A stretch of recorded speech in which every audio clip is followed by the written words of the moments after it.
Students, आज हम vector space की new topic basis and dimension को स्टडी करेंगे। पहले आप बेसिस की डेफिनेशन फॉर्मली रीड कर लें कि बेसिस होता क्या है। एक सेट कब किसी वेक्टर स्पेस की बेसिस कहलाता है। A set S u1 to un vectors is a basis for the vector space V if it has the following two properties. Number one, S is linearly independent. Number two, S spans V.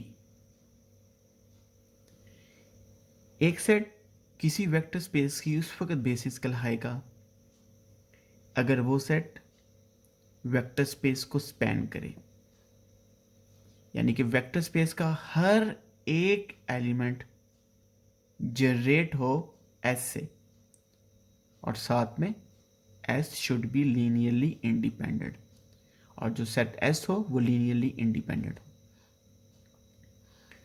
दूसरी definitions पहली definitions को modify करके लिखी गई है। A set S of vector is a basis for the vector space V if every V belongs to capital V can be written uniquely as a linear combination of basis vector।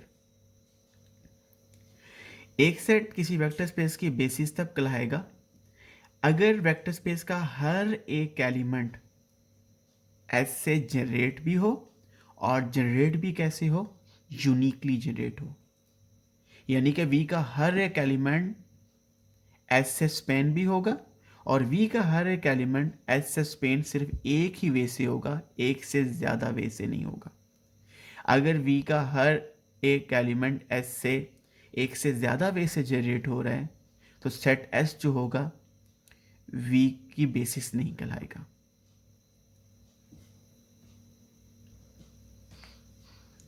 Class मैंने example लिखी है। अब सबको पता है कि R2/R is a vector space. मैं ये क्लेम करता हूं कि जो S है ये R2 की बेसिस है। अब ये देखना है कि क्या R2 का हर एक एलिमेंट S से स्पेन हो रहा है या नहीं हो रहा। ये देखने के लिए कि हम पहली डेफिनेशन देखें तो हमें ये चीज़ हमने पढ़ी है कि एक सेट उस वक्त बेसिस कहलाता है अगर वो सेट लीनियरली इंडिपेंडेंट हो, और उसके साथ में उस सेट को S should span the vector space V। Set को स्पैन भी करना है, वेक्टर स्पेस स्पैन भी होती हो सेट S से। अगर आप नोट करेंगे इसमें दो वेक्टर्स हैं, एक u1 है एक u2 है। ये u1 u2 वेक्टर्स जो हैं लीनियरली इंडिपेंडेंट नहीं है, these two vectors are linearly dependent. अब अगर देखिए u2 जो है वो 2 टाइम्स ऑफ u1 है, तो क्लास ये सेट कभी भी R2 को स्पैन नहीं करेगा।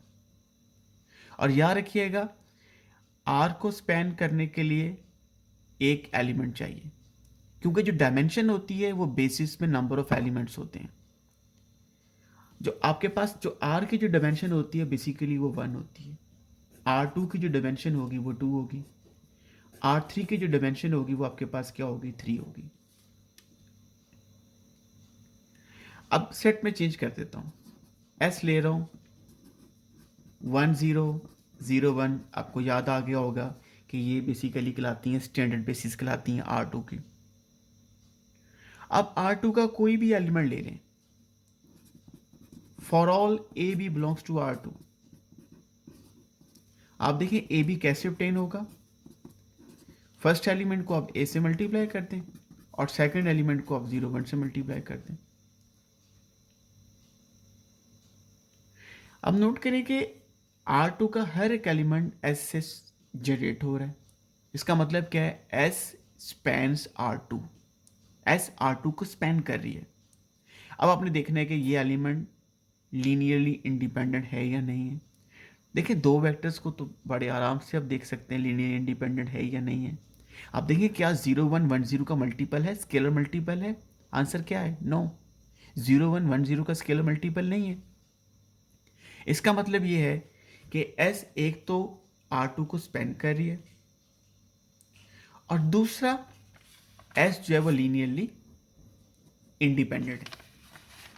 अगर मैं ये ले लूँ S is equal to 1 0 0 1 and 2 3,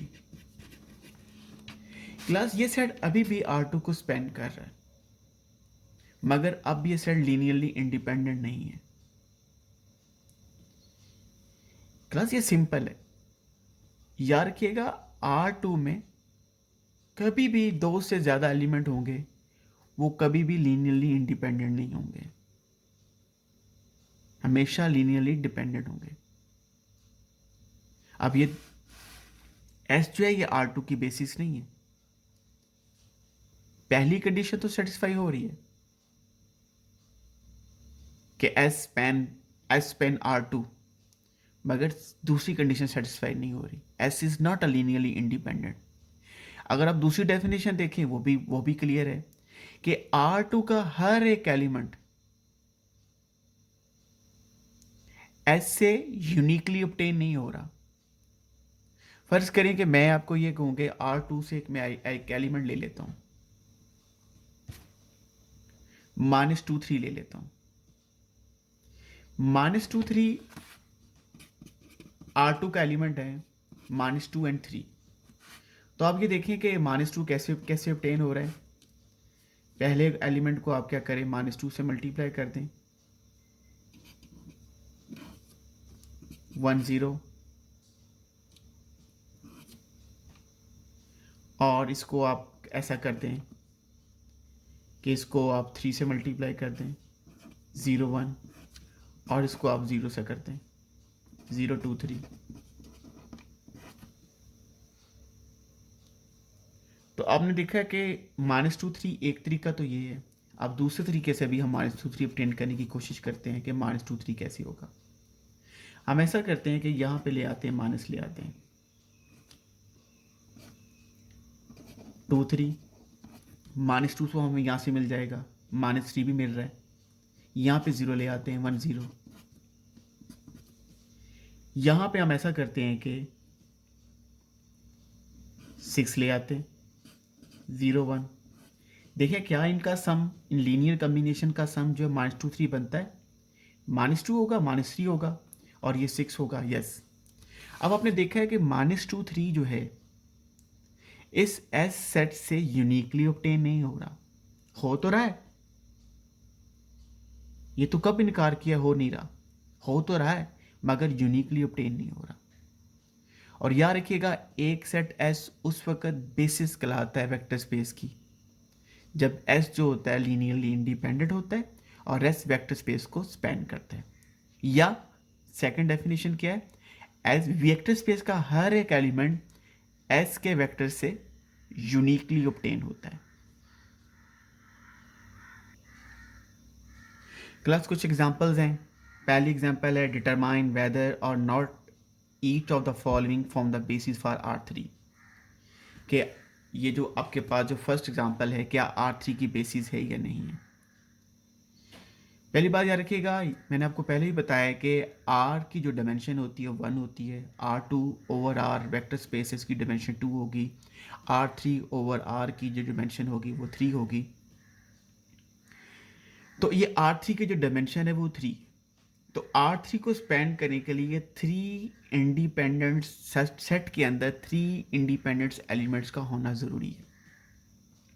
तो ये सेट S है, ये सेट कभी भी R3 को स्पेन नहीं करेगा। R3 का हर एक एलिमेंट कभी भी S से स्पेन नहीं हो सकता। वो अलग बात है कि S लीनियरली इंडिपेंडेंट है, ये दो वेक्टर लीनियरली इंडिपेंडेंट है, क्योंकि अगर आप इसको U1 कहें, इसको U2 कहें, U2 U1 का स्केलर मल्टीपल नहीं है। लेकिन सिर्फ एक कंडीशन होना ज़रूरी नहीं है, S को लीनियरली इंडिपेंडेंट भी होना ज़रूरी है और S को R3 का स्पैनिंग सेट भी होना ज़रूरी है। S R3 को स्पैन नहीं कर रहा। तो ये जो आप इसको आप कंप्लीट करेंगे, आर्गुमेंट करेंगे। अब आर्गुमेंट ये देंगे कि इसमें एग्जैक्टली कितने एलिमेंट होने चाहिए, एग्जैक्टली 3 लीनियरली इंडिपेंडेंट एलिमेंट्स। तो 3 इंडिपेंडेंट एलिमेंट्स होंगे तब ये R3 के बेसिस कहलाएगा, अदरवाइज R3 के बेसिस नहीं कहलाएगा। एलिमेंट्स 3 से कम होंगे तब वो स्पैन नहीं करेगा। अगर एलिमेंट 3 से ज़्यादा हो जाते हैं तो लीनियरली इंडिपेंडेंट नहीं होगा। तो एग्जैक्टली 3 एलिमेंट्स होने चाहिए, लीनियरली इंडिपेंडेंट होना चाहिए। अगर सेट में 3 एलिमेंट्स हैं, लीनियरली इंडिपेंडेंट है, तो वो एस R3 की क्या कहलाएगा, बेसिस कहलाएगा, अदरवाइज बेसिस नहीं कहलाएगा।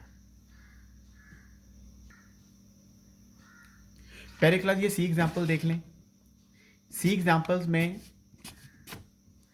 4 वेक्टर्स हैं।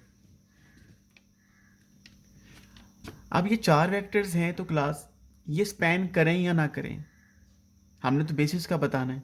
अगर कोई एक कंडीशन भी फेल हो जाती है तो हम कहेंगे कि एस सेट जो है वो बेसिस नहीं है, R3 की बेसिस नहीं कहलाएगा। और याद रखिएगा R3 के अंदर कभी भी 3 से ज़्यादा एलिमेंट जो हैं, मोर देन 3 एलिमेंट्स, कभी भी लीनियरली इंडिपेंडेंट नहीं होते। मैंने आपको पहले बताया है, अगर 2 एलिमेंट हो तो प्रॉपर्टी बेसिस की जो प्रॉपर्टी फेल होती है वो कभी भी स्पैनिंग सेट नहीं होगा। और अगर 3 से ज़्यादा एलिमेंट हो जाए, आई डोंट नो ये स्पैनिंग सेट है या नहीं है, मगर मुझे ये पता है कि एस जो है लीनियरली इंडिपेंडेंट नहीं हो सकता।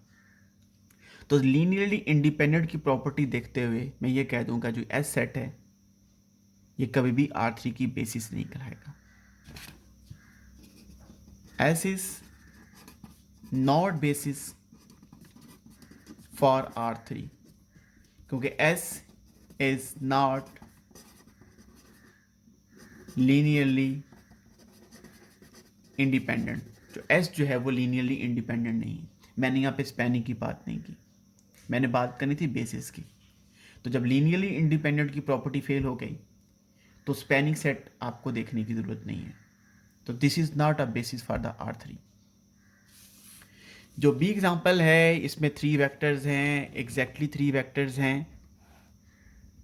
तो अब यहाँ पे आपको प्रॉपर चेक करना पड़ेगा, आपको देखना पड़ेगा। अगर आप इसकी इंडिपेंडेंसी चेक कर लेंगे ये लीनियरली इंडिपेंडेंट है या नहीं है, अगर ये लीनियरली इंडिपेंडेंट होंगे और ये एग्जैक्टली 3 है तो डेफिनेटली जो एस होगा वो R3 की बेसिस बन जाएगा। अब लीनियर इंडिपेंडेंट चेक करने का तरीकाकार क्या होता है, आप इसको स्केलर से मल्टीप्लाई कर देंगे वेक्टर्स को, फर्स्ट को ए के साथ, सेकंड को बी के साथ, 1 2 3, और सी इंटू क्या होगा 2 -1 and 1 is equal to 0। Equation बना लें और राइट साइड पे 0 0 एंड 0 है।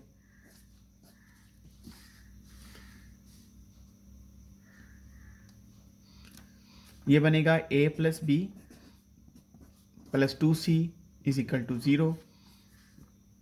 ये बनेगा a plus 2b minus c is equal to 0। तीसरी इक्वेशन बनेगी a plus 3b plus c is equal to 0। इसको चेक कर लेते हैं। a plus b plus 2c is equal to 0, a plus 2b minus c is equal to 0, a plus 3b plus c is equal to 0। अब हमने देखना है कि A B C की वैल्यूज़ क्या आती हैं। अगर तो ए बी सी की वैल्यू 0 आ जाती हैं तमाम तो ये लीनियरली इंडिपेंडेंट होगा, और अगर ये लीनियरली इंडिपेंडेंट होगा तो 3 वेक्टर्स हैं तो ये एस की ये R3 की क्या कहलाएगा, बेसिस कहलाएगा। अब इसको हम मैट्रिक्स फॉर्म में लिखते हैं, 1 1 2 1 2 and -1 1 3 and 1। Elementary row operation लगाते हैं, 1 1 2, R2 में से R1 आप निकाल दें, रो 2 में से रो 1, ये होगा 0, ये होगा -1 सॉरी 1,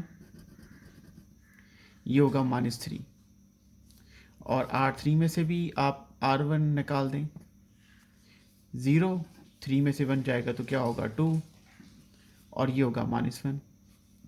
अब इसके बाद आप ये देखें कि आप इसमें 1 के नीचे 0 करें, 1 1 2 0 1 -3, रो 3 में ऐड करें रो 2 को -2 से मल्टीप्लाई करके, ये 0 हो जाएगा, ये 0 हो जाएगा, ये बनेगा 6 और ये बनेगा 5। अब इसको आप इक्वेशन में लिख लें दोबारा से। पहली इक्वेशन बनेगी a + 2b + 2c = 0। दूसरी इक्वेशन बनेगी b - 3c = 0। तीसरी बनेगी 5c = 0। 5c = 0 से c आपको क्या मिलेगा? 0। c 0 होगा तो b आपको क्या मिल जाएगा? 0। b और c 0 होगा तो a आपके पास क्या होगा? 0। अब इसका मतलब क्या हुआ कि ये तीन जो वेक्टर्स हैं ये लीनियरली इंडिपेंडेंट हैं। ए बी सी तीनों स्केलर 0 आ गए, इसके अलावा कोई चॉइसेस नहीं है। आपके जो मैट्रिक्स का जो रैंक आया वो फुल आया, और जो मैट्रिक्स है ये नॉन सिंगुलर है। तो लिहाजा ये जो एस सेट है बी एग्जाम्पल के अंदर, that is this set is the basis for the R3।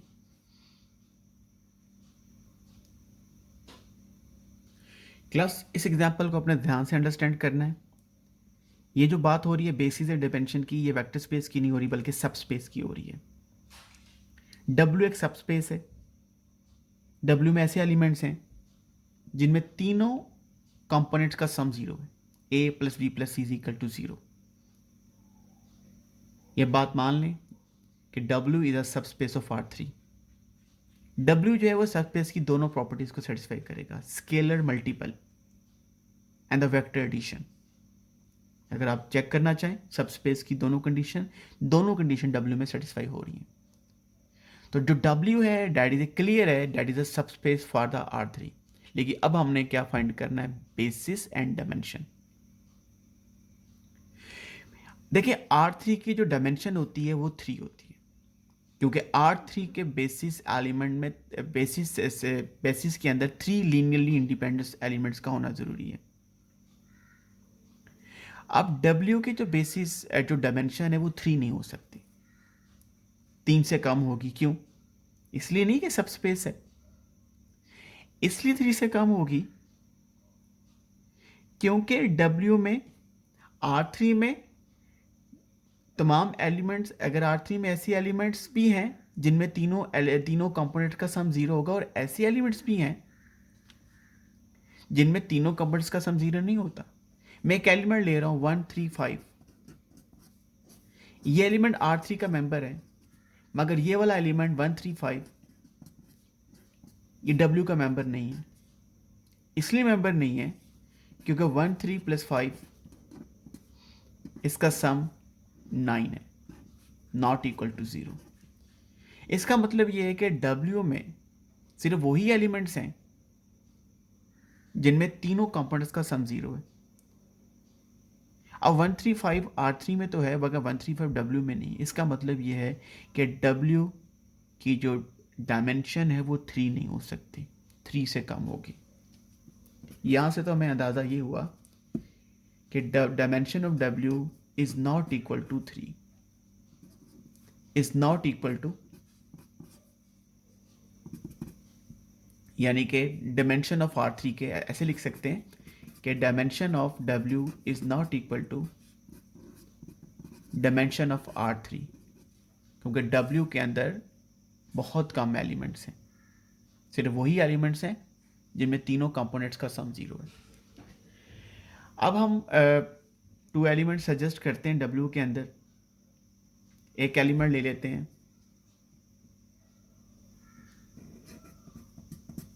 U1 ले लेते हैं 1 -1 0, U2 ले लेते हैं 0 -1 1। पहली बात है कि ये एलिमेंट जो मैंने लिए बहुत ध्यान से लिए, ये आपस में लीनियरली डिपेंडेंट नहीं है, ये इंडिपेंडेंट है। आप देखें इसमें भी तीनों कंपोनेंट्स का सम 0 है। 1 + -1 + 1 = 0, 0 + -1 + 1 = 0। और ये दोनों एलिमेंट्स जो हैं U1 U2 ये लीनियरली इंडिपेंडेंट है, दीज आर नॉट डिपेंडेंट। दो एलिमेंट्स को चेक करना बड़ा आसान है। तो इसका मतलब ये कि आपने W के अंदर ऐसे दो एलिमेंट फाइंड कर लिए जिनमें तीनों कंपोनेंट्स का सम 0 है और दोनों जो वेक्टर्स हैं वो आपस में लीनियरली डिपेंडेंट नहीं है बल्कि लीनियरली इंडिपेंडेंट हैं। These two vectors are linearly independent. तो बात यहां से शुरू हुई थी कि जो W की जो डायमेंशन है वो 3 नहीं हो सकती। W की जो डायमेंशन है, W is a subspace. W में R3 के तमाम एलिमेंट्स नहीं है। हाँ, अगर आप कहते हैं W R3 के इक्वल है तो हम ठीक है कह देते हैं W अगर R3 के इक्वल है, फर्ज करें तो R3 की अगर डायमेंशन 3 है तो W की डायमेंशन भी 3 होगी। मगर W में सिर्फ वो एलिमेंट्स है जिनमें तीनों कंपोनेंट का सम 0 है। तो W की डायमेंशन 3 नहीं हो सकती, या 1 हो सकती है या 2 हो सकती है। तो 3 से नीचे चलेंगे, 2 क्यों है? क्योंकि आपने W में ऐसे 2 इंडिपेंडेंट एलिमेंट्स फाइंड कर लिए। ये U1 U2 है, these are linearly independent. U1 and U2 are linearly independent. इसका मतलब ये हुआ बेसिस तो यही आप लें, फाइंड द बेसिस। आपके पास 1 -1 0 एंड 0 -1 1, ये आपके पास हो गए बेसिस, हो गए बेसिस फॉर W। और डायमेंशन जो होगी W की क्या होगी, डेट इज इक्वल टू 2। बहुत शुक्रिया आपका, थैंक यू वेरी मच।